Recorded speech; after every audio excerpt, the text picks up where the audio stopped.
اب عثمان جب وفا کے سامنے خلا کے پیپرز رکھتا ہے اور اسے سائن کرنے کے لیے کہتا ہے تو تھوڑی دیر کے لیے تو وفا کا دل کانپ جاتا ہے،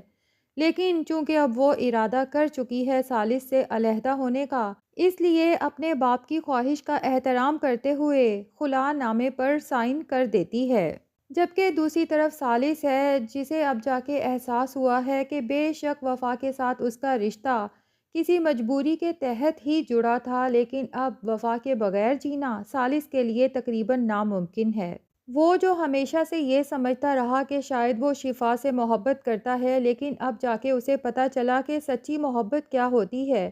اور یہ محبت اسے وفا کے سوا کسی سے نہ کبھی ہوئی ہے اور نہ ہی کبھی ہو سکتی ہے۔ اور دوسری طرف شفا جو سوچ چکی ہے کہ اگر ثالث میرا نہیں ہوا، اس نے مجھے ریجیکٹ کیا ہے، تو میں اسے وفا کا بھی کبھی ہونے نہیں دوں گی۔ اس لیے شفا اب ہر ممکن کوشش کرے گی کہ ثالث اور وفا کے درمیان میں غلط فہمیوں کی جو دیوار کھڑی ہے وہ کبھی گرنے نہ پائے۔ تو ثالث جو وفا کے خلا نامے پہ سائن کرنے کے باوجود بھی سب گھر والوں کے سامنے چیلنج کر کے جاتا ہے کہ یہ کاغذ کا ٹکڑا میری محبت کو نہ تو ختم کر سکتا ہے اور نہ ہی وفا کے ساتھ میرا رشتہ کبھی ختم ہونے والا ہے، میں بار بار آتا رہوں گا اور بار بار وفا کو اپنی محبت کا احساس دلاتا رہوں گا۔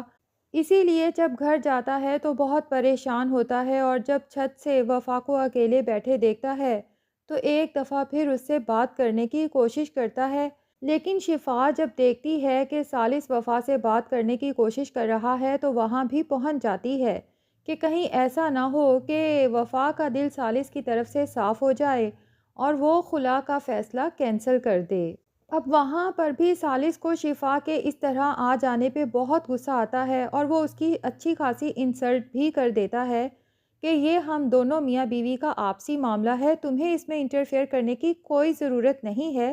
لیکن شفا اس بات کو بھی غلط رنگ دینے کی کوشش کرتی ہے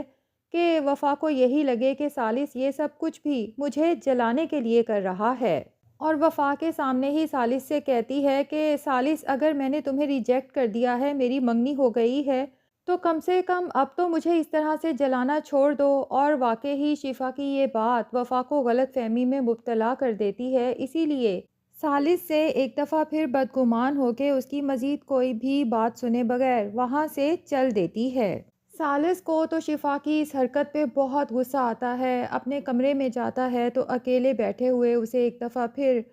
وفا کی یادیں گھیر لیتی ہیں، اور وہ وقت یاد آتا ہے جب ثالث کی طبیعت بہت خراب تھی۔ وفا جب روم میں آئی تھی ثالث کی حالت دیکھ کر اس کا ٹمپریچر چیک کرنے کے لیے اس کے ماتھے پر ہاتھ رکھا تھا، تو ثالث وفا کو وائس نوٹ کرتے ہوئے اسے بھی وہ لمحہ یاد کراتے ہوئے بتاتا ہے کہ تمہارے ہاتھ کا وہ لمس اور تمہاری موجودگی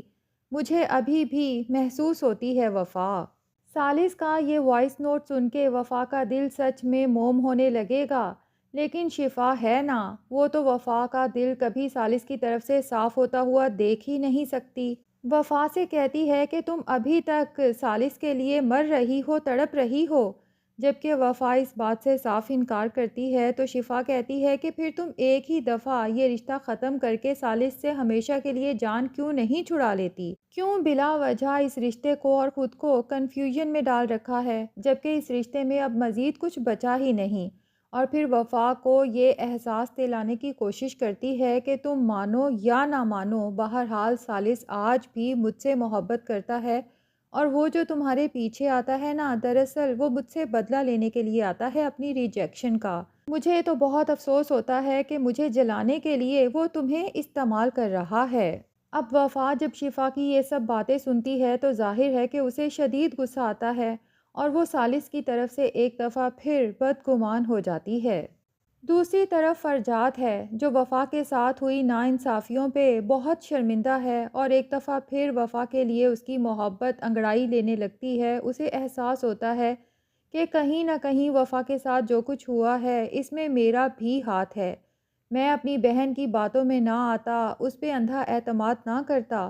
تو وفا کا کردار یوں داغدار نہ ہوتا۔ پھر جب وفا کو اکیلے دیکھتا ہے تو اس کے پاس پہنچ جاتا ہے اور اپنی محبت کا یقین دلانے لگتا ہے کہ وفا، میں آج بھی تمہیں بہت چاہتا ہوں۔ جبکہ فرجاد کی اس بات پہ وفا کو تو قدرے حیرانگی ہوتی ہے اور ساتھ ہی اسے بتا دیتی ہے کہ مرد بدلنے سے قسمت نہیں بدلتی، اور ساتھ ہی فرجاد کو یہ احساس بھی دلا دیتی ہے کہ ایک دفعہ پھر وہ اس جیسے بزدل اور کانوں کے کچے انسان پہ اعتبار کر کے اپنی قسمت کو داؤ پہ نہیں لگانا چاہتی۔ جبکہ فرجاد کی ماں جب فرجاد اور وفا کو باتیں کرتے ہوئے دیکھتی ہے تو کافی پریشان ہو جاتی ہے، کیونکہ وہ کسی طور یہ نہیں چاہتی کہ فرجاد اور وفا پھر سے ایک ہو جائیں۔ دوسری طرف عثمان صاحب جب دیکھتے ہیں کہ گھر کا ماحول کافی کشیدہ ہو چکا ہے اور وفا پہلے سے بھی زیادہ پریشان رہنے لگی ہے، تو وہ سوچتے ہیں کہ اپنی فیملی کو لے کے آؤٹنگ پہ جایا جائے، اس لیے بیچ پہ جانے کا پلان بنتا ہے۔ وفا جانا تو نہیں چاہتی، لیکن اس کا بھائی جب اسے فورس کرتا ہے تو وہ تیار ہو ہی جاتی ہے بیچ پہ جانے کے لیے۔ اب شفا کو جب پتہ چلتا ہے کہ یہ لوگ بیچ پہ جانے لگے ہیں تو اس کے شیطانی دماغ میں فوراً پلان آتا ہے، اور موقع دیکھتے ہی وہ وفا کے موبائل سے ثالث کو میسج کرتے ہوئے لکھتی ہے کہ ثالث، اگر تم چاہتے ہو مجھ سے ملنا اور میرا دل صاف کرنا تو میں اپنی فیملی کے ساتھ بیچ پہ جا رہی ہوں، تم بھی وہاں پہنچ جانا۔ اب وفا کا یہ میسج پڑھ کے ثالث کے دل و دماغ میں تو خوشی کی ایک لہر دوڑ جاتی ہے کہ فائنلی وفا کم سے کم مجھ سے ملنے کے لیے، میری بات سننے کے لیے تو تیار ہوئی۔ لیکن ثالث کو تو پتہ ہی نہیں کہ شفا اس کو کس بری طرح سے وفا کی نظروں میں گرانے کا پورا پلان بنا چکی ہے۔ ثالث تو وقت سے پہلے ہی بیچ پہ پہنچ جاتا ہے اور بے صبری سے وفا کا انتظار کرنے لگتا ہے، جبکہ شفا جب دیکھتی ہے کہ وفا کی فیملی بھی پہنچ چکی ہے تو فوراً ہی ثالث کے پاس پہنچ جاتی ہے۔ اب چونکہ شفا کو تو پتہ ہے کہ پیچھے وفا اور اس کے سب گھر والے ہم دونوں کو دیکھ رہے ہیں، تو اونچی آواز میں ثالث سے باتیں کرتے ہوئے کہتی ہے کہ ثالث،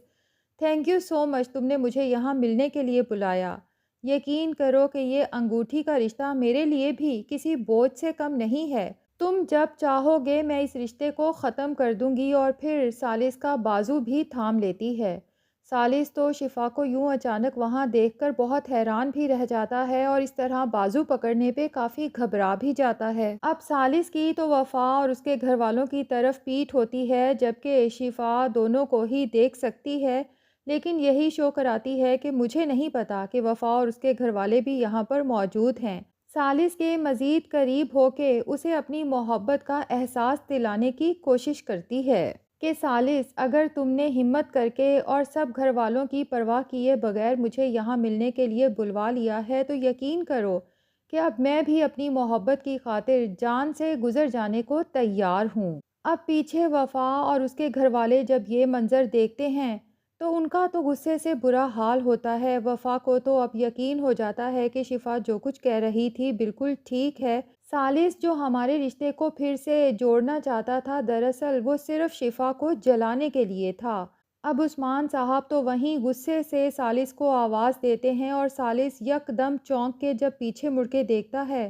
تو اس کا تو سچ میں گھبراہٹ کے مارے برا حال ہوتا ہے۔ وہ تو وہیں سے گھبرا کے اپنا یقین دلانے کی کوشش کرتا ہے کہ میں نے یہاں پر شفا کو ملنے کے لیے نہیں بلایا۔ لیکن عثمان اور وفا بھلا اپنی آنکھوں سے دیکھی سچائی کو کیسے جھٹلا سکتے ہیں؟ عثمان صاحب تو اسی لمحے فیصلہ کر لیتے ہیں کہ میں اس دھوکے باز شخص کے ساتھ اپنی بیٹی کی زندگی مزید برباد کبھی بھی ہونے نہیں دوں گا۔ ثالث تو جب گھر جا کے اپنی ماں کو اس ساری صورتحال سے آگاہ کرتا ہے تو اس کی ماں جو سوچتی تھی کہ ثالث کو اپنے رشتے کو خود ہی بچانے کے لیے تگ و دو کرنی چاہیے،